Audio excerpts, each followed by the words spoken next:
What's going on, people? Welcome to the live match reaction. We've all got smiles on our faces because that 13-game winning streak from Chelsea, it is over. Oliver Glasner's in town. We go to Stamford Bridge and pick up a point. And there's a lot to talk about. I'm joined by Hambo here. The lines will be opening in about a few minutes' time where you can join us live into the show as well. We've got Will Hughes, yellow card issues. Decore comes back. Eze, fantastic finish. Dean Henderson and more. There's so much. So we'll go through the comments. As always, please, in the last match reaction, we did hit over 200 likes. Even if you're watching a replay, it helps us massively if you can hit the like button, if you do enjoy the content. And subscribe. Subscribe to not miss out on future Palace content. Hambo, 1-0. First point of the season. Yeah. Good point, first of all, wasn't it? We deserve something out of that game. But yeah, like you say, there's a hell of a lot to kind of unpick from it because it was a really odd first half performance. And, one of those talking points of Will Hughes starting the match over Decore. When you think, a year back before his injury, you're talking about a £70 million player potentially going to Liverpool, being kept out of the team by Will Hughes. And in my head, I'm like, are we kind of just easing him back in after such a serious injury? Maybe that's what it is. But we looked kind of exposed a little bit in that first half. But we saw what Glasner's all about. The details in that, whatever was talked about at half time, you got a really short period of time to get the messages across. They got the exact right messages across. They had Mitchell. Sorry, I didn't want to put you up, but yeah, you did. Mitchell, but look, we had Mitchell. Went straight up against Madueke rather than leaving Will Hughes exposed like he was, and we got lucky as well because he could have gone right at the start of the second half. Will Hughes in terms of a second yellow. So those were kind of key moments in the game, but it was a much better second half performance. A great goal from Eze, and a really well earned point after two games that really could have gone, our way if we'd had a little bit more luck and a little bit more quality and fitness. To see us put together basically the only real team we could put together with four players on the bench who've never kicked a ball in the Premier League, to go to Stamford Bridge and get a point, it really was, that second half was reminiscent of last year. So I'm feeling really positive about it. Yeah. Before we do continue, this match reaction is sponsored by ComAve, where Crystal Palace fans earn exclusive experiences with your club through the world of e-commerce, as you can see from the logo on the top right as well. And there's a comment that is pinned where you can follow ComAve on X/Twitter, depending on what you call it nowadays, to not miss out on future giveaways. Follow ComAve and also follow Back of the Nest, because there will be more ticket giveaways to games at Selhurst Park. And trust me, after performances like that, you do not want to miss out. And also, it would be great to show some love to our sponsors who have been helping us out along the way as well. So if you haven't already done so, go follow them on X. But look, going into this game, I mean, we recorded a preview, and I did say that my confidence was growing as we were approaching the game, not because, I'm thinking as a typical Palace fan, but the way that the game was set up, I expected them to have possession. But for the first time this season, Hambo, the reason why I predicted a 1-0, and thankfully we did manage to get a point, it would have been nice to get all 3 points, is because I expected us to have that mid block, which we did have. And I think it was a game of two halves anyways. But on the counter, there was always going to be spaces in behind. And in the second half, we exploited it. We exploited it with players running in behind. But in the first half, it was a bit too slow. What was your thoughts on the first half to the second half? What do you think it was? Well, I think it's really interesting that you pick out the counter as a reason why you thought we'd get in behind them and cause them some trouble. Because if you look at how Chelsea approached the game first half, is they actually tried to invite us forward at times to hit us on the counter, which obviously they scored a goal from the counter, and Henderson saved us, 3-4 times on the counter as well. So Chelsea's, real danger is as a counter attack inside. They try to build up possession and then draw you to come to the ball, and then they try and quickly switch it and hit you. And they did it really well first half, but I think we probably didn't appreciate just how much that would be their kind of game plan. I think we went into the match expecting to have to keep that mid block, as you say, and to really keep it nice and compact and stay in the game as long as we could. I don't think we obviously assumed we would concede quite as early and as easily as we did, but do you know what I mean? It's one of those things where, you know, I think our expectations weren't quite matched with how Chelsea approached the game first half, and we needed that half-time break, not half-time break, to actually get, to actually get to grips with what they were doing. Time to have a rest, kids. Time to have a rest, kids. It's half time. Yeah. But to be fair, it was a different Palace in the second half. But I think in the first half, I was disappointed. I was disappointed by our attackers, especially with Eze and Kamada. Look, I think Will Hughes, we'll talk about the goal that we conceded, but I think Will Hughes, that yellow card I picked up, messed us up big time. Because Chelsea just controlled the game. He couldn't go in for a challenge. And as you said, maybe we were lucky not to get a red card, especially the way we started the second half with that challenge from Will Hughes. But when we did have the ball, what annoyed me the most was we were walking on a counter-attack. Yep. Like, that's the last thing you want to do on a counter, to slow down the play. And we were slowing it down with Eze and Kamada. I didn't really understand it. I honestly, I didn't. I didn't get the point of it. What do you think it was? Was it fatigue? Was it just gameplay? Like, it just didn't make any sense to me when Eze was on the ball for him to slow it down, and Kamada pretty much the same as well. That front three that was very energetic against Norwich, we kind of saw the opposite of that in the first half of the game. We did, and there was definitely to some degree a lack of intensity from the team, which you wouldn't expect. And I can only assume that the reason for it was whatever kind of patterns that we kind of imagined we would be able to play through the course of the game quickly evaporated. And I'll tell you one statistic that is going to really sort of hit that home is, you know, JP was on the pitch for 68 minutes and he touched the ball 12 times. In total, that was it. Like it's the far other than, you know, Schlupp, who was on the pitch for 3 minutes plus 8 minutes injury time, so 11 minutes. Other than him, it's the lowest of any player. And you know, Sarr touched it at 13 times in you know, after replacing Mateta. So it tells you kind of everything you need to know about how our attacking play was going in that half. And definitely, you know, Eze finished the game as one of our best performers, both statistically and you know, with the evidence of your eyes watching the game. But he certainly had a really quiet first half where he didn't seem to want to take players on. He didn't seem to want to kind of play with the energy and dynamism he knows. And it could just be that the game plan was to conserve energy, to keep within ourselves. We played a lot of the best, you know, a lot of these players played midweek, didn't they?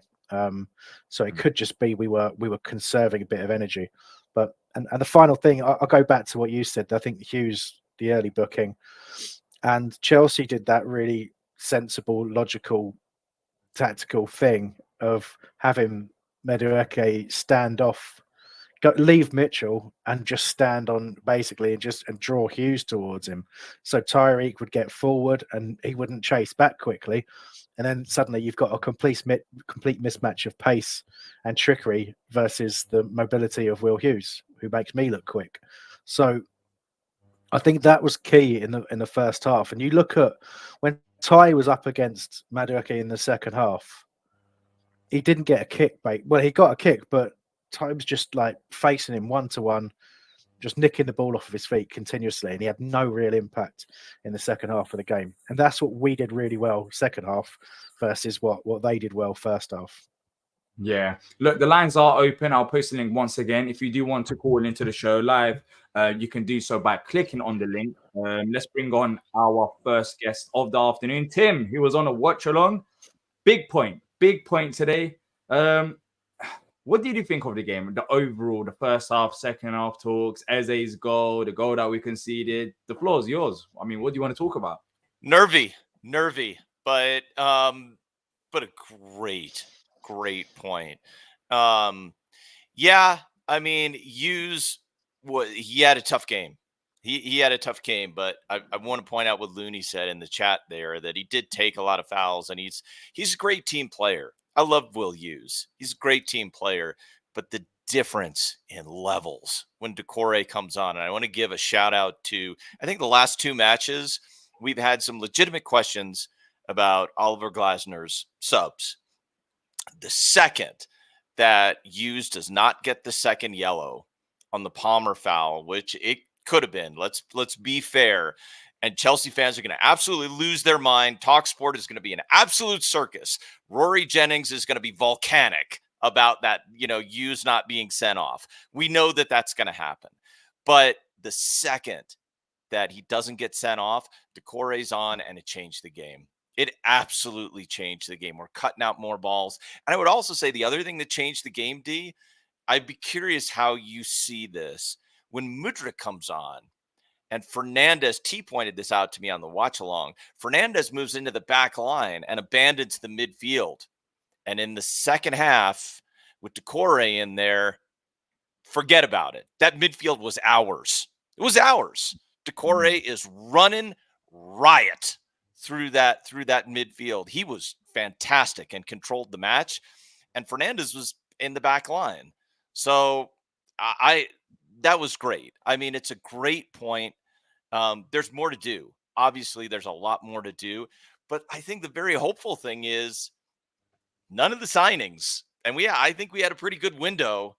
I'd rate the window pretty highly, D. None of those signings were in. That is nowhere near our strongest team right now. So that's a great point to get on the road. And I mean, sorry, Chelsea, suck it, man. 1995, that's over. So long, So we got finally got the point.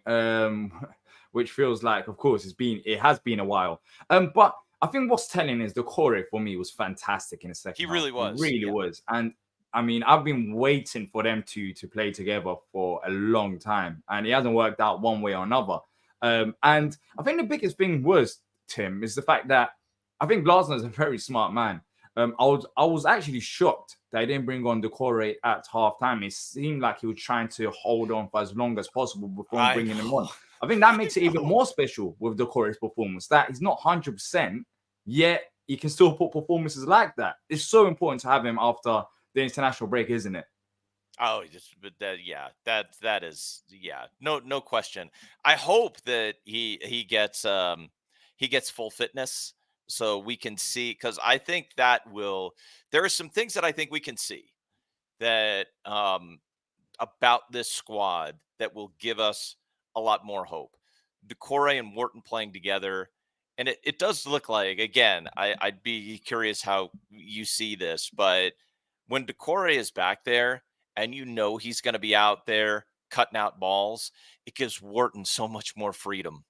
Gives him so much more freedom, which is great. That's a great combo, and we need Wharton to be looking for progressive passes. And when we get our goal, it is Wharton who ventures forward.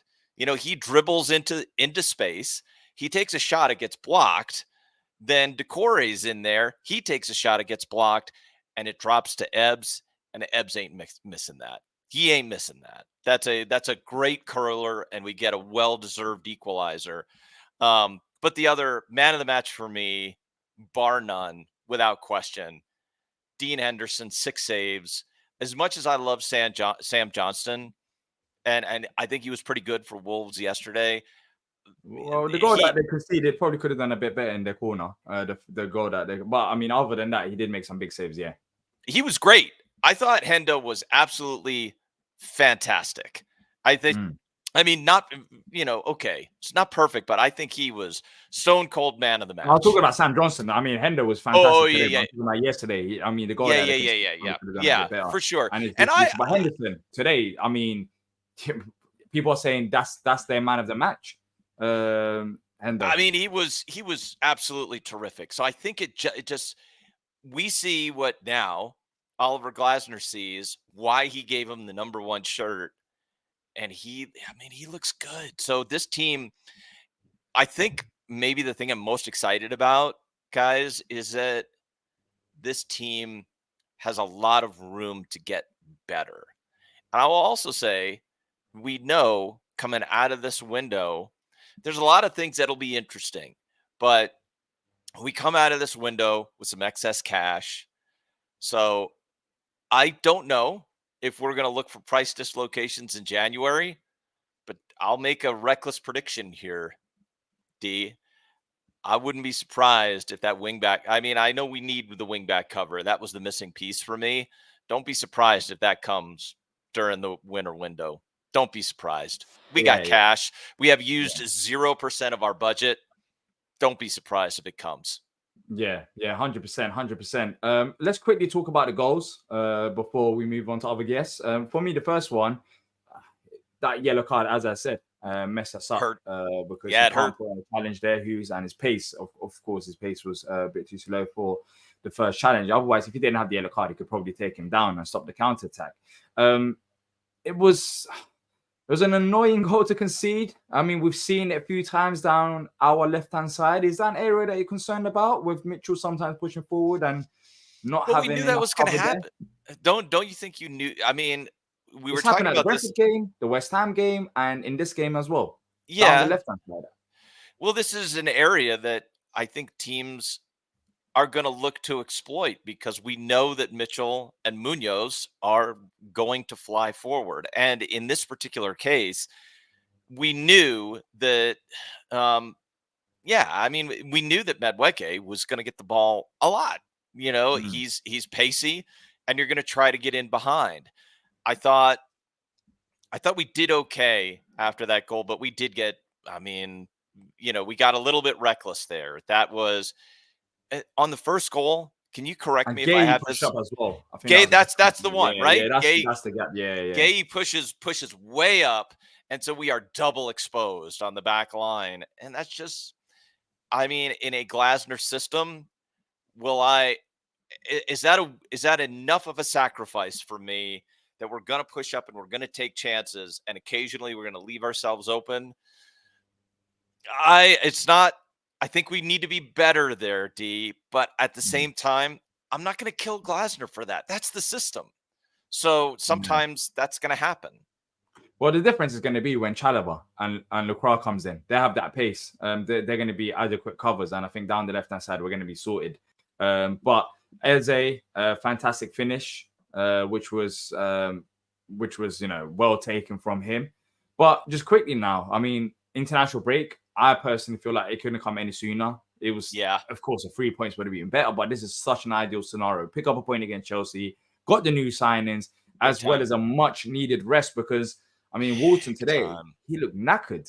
Knackered. Not just Wharton, a few other players as well. And, you know, we've been thin. We've been thin on the bench. So, big time. So for you, are you a bit more positive now, looking ahead with the international break in between the Leicester game? Yes, I'm very positive. Can you check me here? Maybe Hambo, you know this one because you seem to be up on the news here. I thought that Glasner said that he was a little bit nervous about Wharton going out on international duty because it worries it like he hasn't been exactly right. He hasn't been fully fit. Do I have that right? Yeah, he said that. He said his wording was basically he's having some body issues, basically. That's what it was. You know, pointing out that he's 20 years old and you know, technically speaking, he might still have, you know, parts, you know, some growing to do there. That sounds like I'm talking to a child about them having changes in their body and growing hair in new places. But we're talking about guys who could be worth nearly £100 million. That's the funny thing about it. But like, you know what I mean? He's obviously he's worried about him in the sense that he's not 100% fit, and you know, to play 90 minutes how he did this week. But you picked out an interesting thing earlier, Tim, which was so Fernandez was just on him all game. Like that was his job when he was in the centre of midfield, and he was bodying him. Yeah, and it's a huge compliment to Wharton that they knew that if you give him time and space, he's going to put. I mean, it's another reason Mateta saw so little of the ball. You know, because a lot of our attacking moves just didn't happen because Wharton was just starved of the kind of space. He was still getting on the ball because he's too good to stop him. But so that was a you know, as you say, when Fernandez dropped back, it gave even more space to Wharton. But he didn't look like a player who was short of fitness, given that he was still running late in the game. But you can see why they didn't play him against Norwich because if he's struggling from kind of sitting on the bench during the Euros and not having a proper break, especially having stepped up to such a higher pace of football. It's a lot. It's a lot for him to take. So I think that was clever by Glasner, sort of basically saying, don't pick him in the full squad and don't play him too much in the 21s. I don't know why he's Maybe going give him a half. 21s. He needs a rest. He does Genuinely need a needs rest. Yeah, he needs a rest. You might see him drop out. You might see him drop out. You never know. I mean, well, hopefully. So you asked, am I positive? I think so. And let me make a super quick comment about the window, and then we'll move on here because I know you got other callers here, D. What I loved about this window and what I think we're going to see moving forward now is the reason I love that Chalobah loan so much. I don't want to be giving Chelsea loans with no options to buy. The reason I love that one is because this window you get Chalobah and you get Lacroix and you get two center backs with pace. And we want to push up and sometimes we're going to throw a center back into midfield to try to cut out balls. You can't do that unless you have more pace in the back line. That's a problem solved. You get Nketiah, so you inject more pace up top. That is really interesting and gives us some new options here. So I really like the window. And I think if we get some rest and we get those new players kind of betting into Glasner's system, look out. I mean, this team can throw some punches. And I'm very happy coming into the international break. It's a great way to go in. And Glasner, once again, I think this is the other thing that Chelsea fans are going to be upset about. And you're going to have to own this, Chelsea fans. So suck it up. Glasner out-coached Maresca. I'll say it again. Glasner out-coached Maresca. And it wasn't close. It wasn't close. Yeah, especially in the second half. But look, Tim, great to have you on. We'll always. Catch up soon. All right, then. Up the Palace. Take care. Up the Palace. If you want to call into the show, you can click on the link, which will be posted in the comment section, the live comment section. And you can have your say on the game. As always, if you're enjoying the content, please hit the like button and subscribe if you haven't already done so to get involved with the conversation. But yeah, there's a few players. I know Spirituals mentioned Kamada there. Kamada, I thought, looked much better. Hambo as well. But let's bring on Patrick, who's been waiting for a while. Patrick, hey guys, first play of the season away from home at Stamford Bridge. You must be happy with that. Yeah, solid performance. I mean, I made a joke last week about them winning. I mean, it wasn't that far off, to be honest with you. I thought once Decore came in, that's the most obvious one. Once Decore came in, not only did you have a midfielder that could track back, you had a midfielder that could actually pass with Wharton. That was our biggest issue last week. Last couple of games, couldn't pass. Our passes are connected. Solid performance. I thought Kamada looked a lot better. He's kind of been my whipping boy the last couple of games. He looked better against Norwich, a lot better today. But it's a good base to start from. I thought the passing was 10 times better than against West Ham. Still, there's some things we need to we getting caught on the counterattack a little bit much. And I think that's being caused because we're losing the ball in midfield a little bit more than I would like. And I'm seeing a lot of that from Eze. Even he's played better, solid game today, but there's still aspects of his game where he's just that ball's coming off him way too easy for a player of that caliber. And that ignites that fast, that's basketball counterattack going the other way. But overall, good performance. Henderson's the man of the match. There's no question in my mind. And really, there's nothing really to complain about. I would like to see Mateta get some more service, but that will come when the reinforcements show up. But overall, no complaints. I thought my favorite part of the game went right before the last corner, where I guess what was it? Gahey did some type of spin move, fouled Enzo. He's laying on the ground, legitimately hurt. I'm not a big fan of that guy. I think what he did in the Copa America, saying the things that he said, not cool, and he deserved that. So, but overall, good performance. Usually I got a million things to say. I'm happy. That's what we like to hear. That's a good thing. That's a good thing. We want everyone, of course. Hopefully, everyone's happy with the result. But talking about Kamada, do you think he's now growing into this Palace side? Because we have spoke about maybe he needs a bit of time today as the game went on, especially with his one or two passes with Munoz, that connection. It seems like it is growing by the game, and today was probably his best performance out other two I Premier League games. think that's fair to say. I think me personally, I like pace on that side. I'll get to Sarr in a minute, but with Kamada, his passing was a lot better. It seems like every time he tries to kick the ball, it's getting blocked though. Like kicking it for the goal, the shooting. And even today, there were a couple on the counter attack that we had where he kicked it and it was blocked. But I guess that just comes with the speed of the game. If you're a little quicker, anticipation is a little faster, you're not getting that block. But overall, I think he did a really solid job. He had solid 7, 6.5, 7, and I have a harder grading system than others, but I thought he did a good job. He intercepted a couple of balls too, getting that ignited a couple of breaks going the other way. So he hasn't done anything to lose his spot after the last 2 performances. So and that's why competition is so sorely needed when you bring these reinforcements in, because everybody's spot should be up for grabs. I'm sorry. Go ahead. No. I mean, when you look at the bench, when you talk about competition today, we were very thin. Look, the replacements are here, but even the Anderson and IU replacement, we couldn't even see them in this game. Well, IU one, I guess we can with Sarr, which we'll quickly get your thoughts on his performance.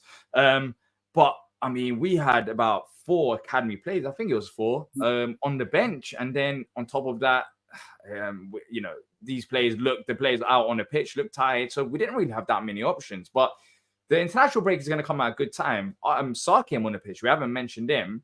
Yeah. Is he another player that he looked when he did get on the ball? He looked a bit exciting. He was trying to create something to happen. But interestingly, he came on up front. Do you think that could be the future of Sarr playing at Palace? Because there were talks about him being a number 10. If they're thinking about starting Nketiah and are they? I don't know if they're going to change the system or whatever. That could possibly be. Him coming up for the second straight game today. I don't know if you noticed, but his off the ball movement in terms of when he's like pressing, he nearly intercepted a couple of those balls. I mean, he's a good player. Maybe he's not a starter for us. Maybe he'll end up being just a squad player, a very good one to bring off late in the game. But I tell you, second week in a row. Last week he nearly scored a goal that hit the post. This week he intercepted a ball, started a break. I think he had one shot blocked that he had a good movement on that he doubled him at the last minute because he went out wide. And I think there's a lot of freedom in Glasner's system a little bit that's going to allow him when he gets on the pitch to go a little bit more wide. But personally, I like him wide, but he can come through the middle. I mean, the guy's got pace to burn.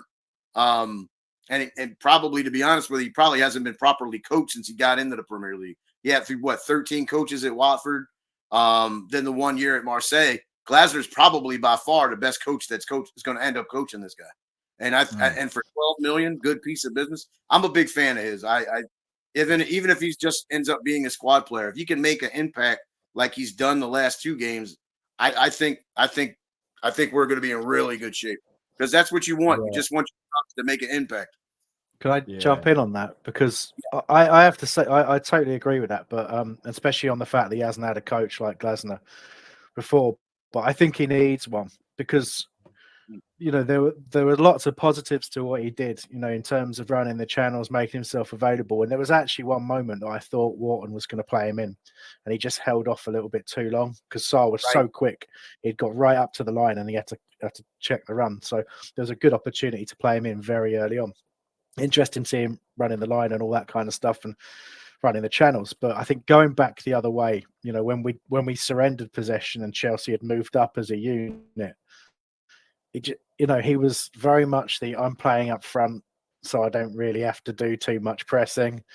And there was a bit of walking going on, and I don't think I think that's why he needs to be on it. He needs to be understanding that even in the Premier League, even a striker has to do the other side of the game at times, and especially in the system that we play. Mateta will get back. You see him defending set pieces at the near post. You'll see him getting back and occupying players. So I just had a few moments where he walked and just stood off, and I just thought to myself, if we can reach him in terms of that, the heart and the intensity that's needed for the Premier League, he's a phenomenal option to have. But this is why, at Watford he was thought of as a 1 in 4 player, because in the other three, he would come across as maybe disinterested or, just lack the intensity that was needed for the game, but I have zero doubt that we'll push him. You know. Yeah, I don't think we have that player. I think we have a completely different player. I mean, he's come off the bench. He's been intense the whole game. He was lacking a little bit. I mean, I thought a couple of his presses were pretty decent, but later in the later stages, you're probably correct on that. But on that fact, I thought not to pick on him, but I tend to do that sometimes because he's this good. He did that as well throughout the game until later in the game. Then he backtracked a lot more, and I think that's why. I think that's why a lot of what was it? I don't want to mispronounce the guy's name. Matawike. He's coming down. Yeah. You know, you got to do both parts of it. So you know, but hey, we have a coach that's going to make them do it. So I look forward to seeing what happens when the reinforcements show up. But let me ask you: everybody's assuming Lacroix. Was it Lacroix and the other kid from Chelsea? Chalaba. Are you seeing the way you guys are talking? Do you think Richards is going to be forced out? I think so. Yeah, I do think so. Because Chalaba, especially, I think Chalaba most likely. We'll see the combinations in terms of who plays where in the back three, but Chalaba and Lacroix is Glasner's guy as well. I mean, it's not just the defensive side of the game; it's the fact that aerially with Gahey not being, he's not by the way, he's not bad in the air, but. I mean, Chalaba and Lacroix adds that confidence into the side. So I do think, personally, I don't know about Hamburg, but I do think Chalaba and Lacroix will be taking Klein and Richard's spot. I tell you. Yeah, I mean, if you look at... Yeah. I'm sorry. Go ahead, Hamburg. I apologize. No, I was going to say, if you look at today, that's what you'd kind of assume. I think, look, Klein is back up. I think Richards has a case to say that he's been playing well enough for long enough that he's a starter. But I think when you go and you sign the players that we've signed, it's about the course of the season as well, isn't it? Over the course of the next year, we're going to need all of them. Richards is going to play a bunch of games, as is Chalobah and as is Lacroix. So, we got another transfer window to get through in January as well, where Mark Gay is going to be in high demand again. So I think we have to think in terms of the long term, but that's what you want. You want competition for places, which is why I'm still a little bit annoyed we didn't get a left wing back in to give Ty a shove. But I think we've done the right thing in bringing those players in, and Richards, if he wants to keep that spot, he's going to have to play phenomenally well, and that's exactly how it should be. Well, the good thing about Chalobah is with the midfield injuries, I think Lerma's hurt. Is that why he wasn't on the bench today? I believe. Yeah, he was a miss as well. Like the squad was already thin as it was, and then you miss Lerma as well. And then Decore is just slowly coming back to full fitness and cues, and that'll be my last point on him. I think Chalobah could also play that. He's a good defensive midfielder because he's played that under Tuchel, I believe. In fact, he scored his first goal against us in Vieira's opening day as manager, if you remember. So the guy's a good player. I mean, with Chelsea's just stupid because he's their best defender by a country mile, and to just let him go out on loan and not even have him on the roster to defend. I mean, you know what? That's Chelsea. That's their problem. They'll regret that. But real quick on Hughes, I don't know what the chat's been like with his performance or if there's any hate going on, but I want people to remember something. He's 33. He's always been an aggressive midfielder, but against teams like Chelsea and the higher up, maybe he's just not the right pick. He's a guy come off the bench 20 minutes, that kind of thing, and he's played well, but today, not very good. He might look 33. He's 29. He's not 23. Oh, he's around a lot longer. He's 29. Oh, okay. All right. Yeah. Who did he get confused with? Because he doesn't. Does he even look 33? I thought he was in his 30s. I thought he was in his 30s from his Derby County all the way through. Okay. Well, good fact. Well, all right. Well, let me change that. Against wow, I'm putting my foot in my mouth on YouTube. Make sure you hit the like button, everybody. Back of the nest. Maybe his pace might make you think he's 33. Maybe No, he's got the pace of a 96-year-old. So that's right. And generally he's done well, but maybe against sides that are like mid-table and things like that. So, but Decore, he needs to start now. Hopefully he got 45 minutes today. Well, actually, over 50 today with the long stoppage time. But that's the way to go. We just got to get the midfield straightened out. Break came at the good time.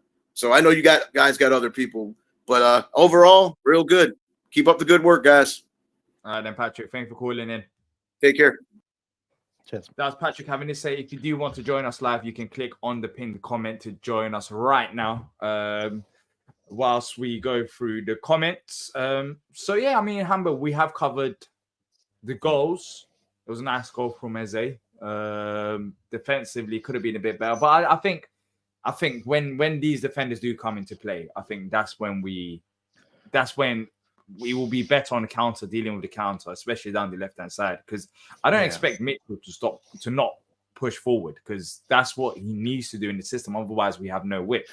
But it's about stopping that counter, which I think even Decore coming into midfield will be massive during that time. Henderson, we spoke about Henderson as well. Mateta. The one thing just has come to my head even before the game. Yeah. It's going to be funny because no one would expect us to have a conversation about this player, Rob Holding. Is it a bit weird that he didn't feature against Norwich? And in this game, he wasn't even on the bench when you have academy players like Devaney on the bench ahead of Holding. Is there something going on behind the scenes that we don't know about? Because Glasner did mention that he was fit. And yeah, again, he's still not in the squad for 2 games in a row. I mean, it tells you everything, doesn't it? When the manager is specifically asked. So if you go back to the press conference, he was asked, "Is Rob Holding fit?" And he had to ask somebody else. So and found out yes, he was. Did you see his body language as well? His body language seems a bit off when talk about Rob Holding. He's like, so it tells you that if he doesn't know if he's fit or not, he's clearly not training with everybody else. Yeah, that's what I've heard as well. There's obviously some kind of an issue there that we're not aware of. Now, that issue could be something as simple as he's just played no football, and therefore there's a level of physical condition that the club require him to get to before he'll be considered for the selection in the squad. But it's alarming to have him not feature at all against Norwich, assuming he was fit to do so, and to not see him on the bench today. It seems very, very odd. There's clearly at least some form of falling out there, if not some kind of other issue that is keeping him away from the squad. And right now it feels like an odd signing, doesn't it? We brought him in for competition in the centre-back places, and we've just gone and signed 2 centre-backs. You can see, I'll let you cover that comment from Matt Woosnam. Yeah, from Matt Woosnam, the athletic journalist covering Palace. Rob is training individually at the moment. We had a talk together and he knows the reason, but it's something that stays between Rob and me. Yeah, I mean, it doesn't really make much sense. I noticed that in the Norwich game, because I was thinking, this is weird this is like a prime Rob Holding game. Like, this is the game where Rob Holding steps up and he plays when you talk about rotation and squad depth. And then today, not being involved in the squad as well. There's only so long that they could kind of avoid this. It was always going to be asked about. It's good that Glasner has come out and clarified that. But yeah, he could be potentially off. We'll see what happens with him, because I mean, he's not a crucial play for us. But today, you would have thought he would be ahead of Devaney, at least, with the limited options that we have. Is there anything else to talk about before we wrap up? Yeah, I think there's probably a couple of things that have come up through the course of discussion. Really, like we didn't cover James's super chat, did we? Which I think is from James Hawthorne. If you go into the starred chats, I think James so. Hawthorne. It should normally. Shall I read it? Well. Yeah, well, put it up on the screen if you can see it. I can't. What time was it? 3:39 p.m. On this. So he's put it up before we went live, so that's probably what it is. Okay. 3:39 p.m. I'm gonna try to go find that. Sorry about that, James. I mean, if you're watching good, live, isn't it? we'll never. Should I just read it anyway before we even go live? But yeah, you can read it. Yeah, I'm gonna try. I'll read it. So James says that a draw on the road in a hostile environment while being short-handed is something to build on going forward. So it's just a comment That you know, Yeah. I think we've covered the context of that comment. So there you go. And we didn't Well, talk great about it being a icon. hostile environment. Yeah. But I guess I don't know if I 100% agree it was that hostile. I could hear the Palace faithful saying we're on the pitch if you sing a song to the Chelsea fans, which I quite enjoyed. But it is an excellent point. That is, 1-1 today. We've talked about it. We hadn't had a point off them since 1995. We've had a difficult start to the season. Today showed the level of kind of organization and commitment and in-game management that we saw at the end of last year. Even in the games we struggled last year, and I said this to the Chelsea boys from the Chelsea fancast, I said Glasner goes into every game knowing what he wants to do to win the match. He doesn't think for a second about limiting our opposition to 2-0 or something like that because we've got a weak squad. He looks at what he has and he decides how is that squad going to win the game. And that's what the most refreshing and encouraging thing is about being managed by Oliver Glasner and his team. And we did that today. We tried something in the first half that did not work. Chelsea did a really good job of exposing our weaknesses and putting us under pressure in the right areas. But we're not sitting here, D, talking about, we've never got a plan B, have we? We've got plan B, plan C, plan D, we've got all the plans, and we implemented them in the second half. And we didn't stop there. We got back into the game and we didn't think, great, we're now level again. Let's go back into a block and let Chelsea try and break us down. If anyone was going to win that game, it was going to be us. And I think that tells you everything you need to know about the club we support and the manager that we have. And the players to come back in just make it, frankly, a mouthwatering. It makes it very exciting. I think. We have to beat Leicester, of course. We'll discuss that when it comes closer to the time. But, I mean, this game worked in our favour, getting a point. But now I'm very excited about the Leicester game. Because I watched Leicester yesterday against Aston Villa. Watched the full 90 minutes. We'll talk about in the match preview, of course. But there are main weaknesses there that we could target. Big weaknesses as well. Odsonne-Édouard won't feature for them, which I saw it in the chat. And someone saying, can we just allow them to play Edouard, which sounded a bit harsh. That is harsh, yeah. Yeah. Because if you've been supporting Palace any length of time, you know that our ex-players score against us. It doesn't matter how bad you thought they were, they turn up against us every time. Yeah, exactly. But this point, another week for players to rest and the new players to understand some of our plays and the manager, etc. It's perfect. Like, I've never looked forward to an international break as much as this one. We just need it. We need it. It feels weird, but the players are all tired. Like, you can just see on the pitch. Like, you can see Wharton, like, he's running about, but you could just tell, like, he hasn't got the full energy levels that he normally has. And we saw it in the first game of the season against Brentford as well.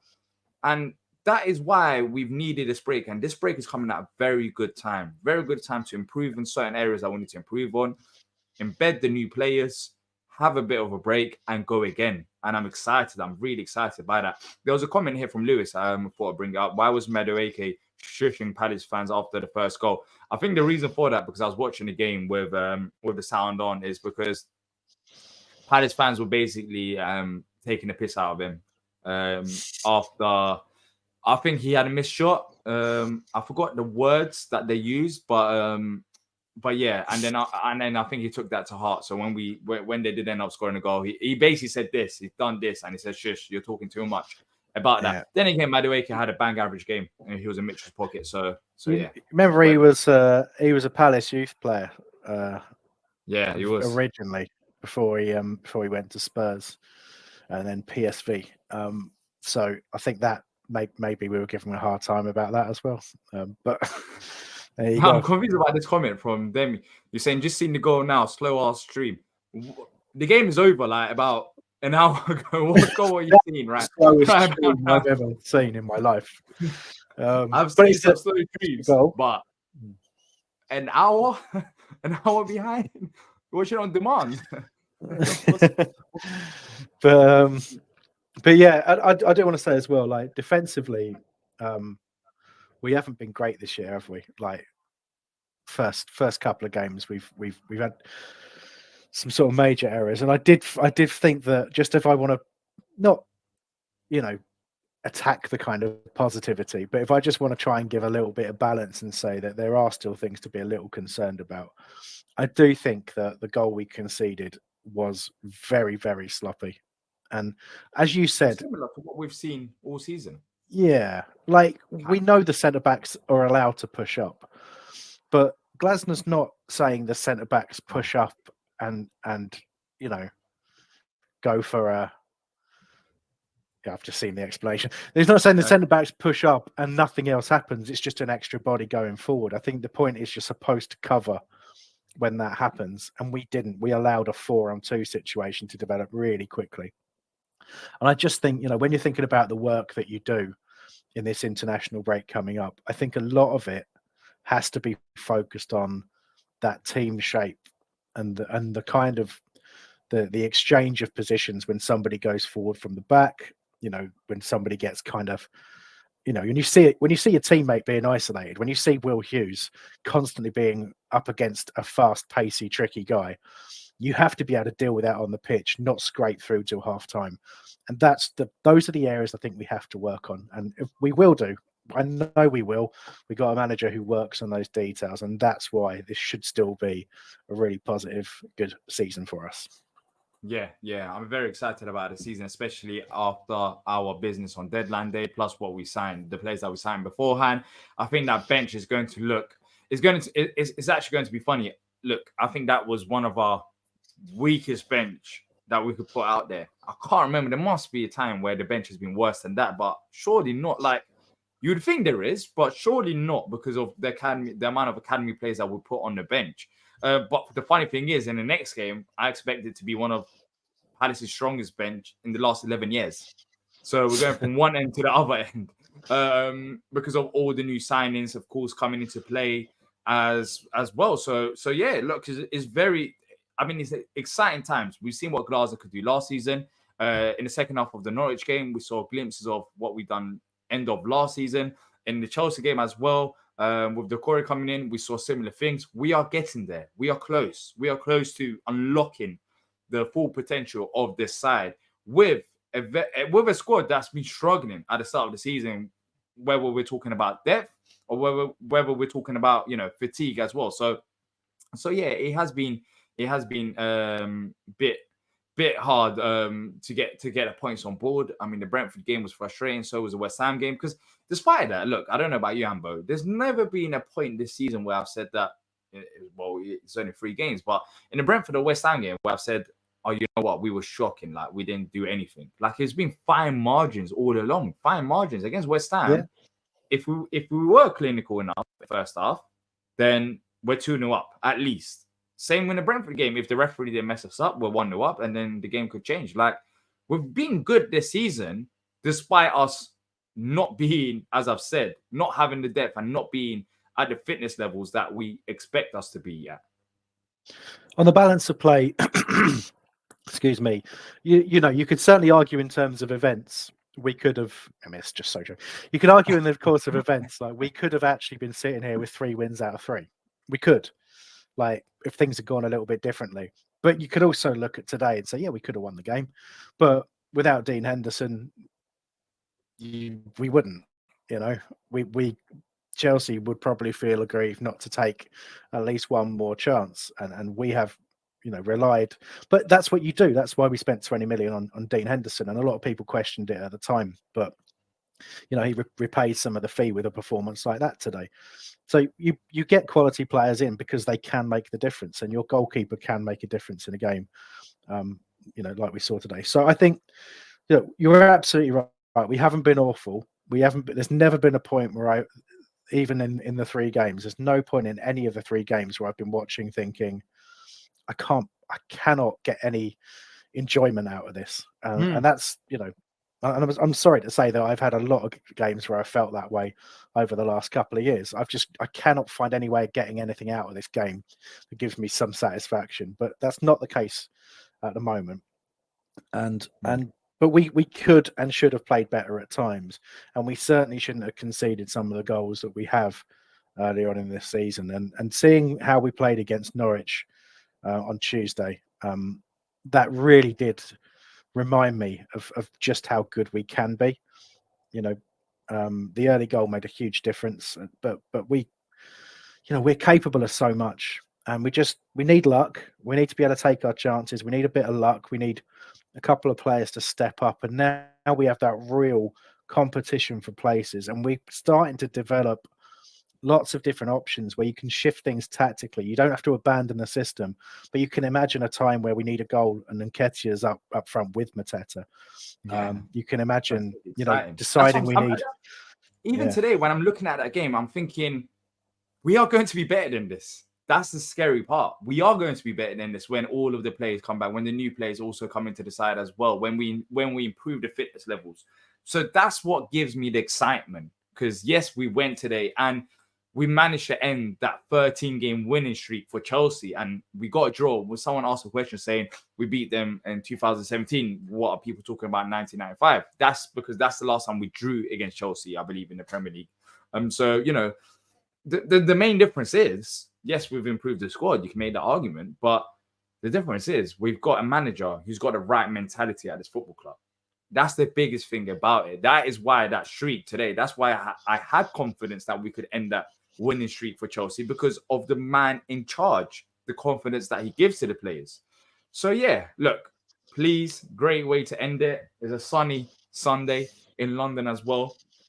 And we've got an international break. I mean, it is sunny. I can see the sun on your face right now. You're looking outside. Is it not? No, that's just sweat. It's a very overcast and very cloudy. I'm boiling right now. But then you're not in London, so that's the difference. I'm not. At No, least it's sunny exactly in London, right. So terms and conditions applied there by the comment that I made. But yeah, it is still sunny in London. But look, happy with the point, happy with the performance. Of course, there are rooms for improvement, but that's going to happen with the new players coming in. So I've got a smile on my face.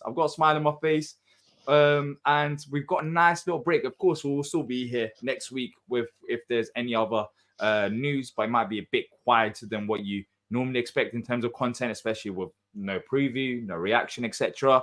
But if you haven't already done so, please hit the like button, subscribe. Make sure to check out our sponsors, ComAve. The link is in the description down below. In order for you to win future giveaways, please follow them on X/Twitter. That's it from me and Hambo. Thanks to every single one of you that's tuned in live and that's called into the show.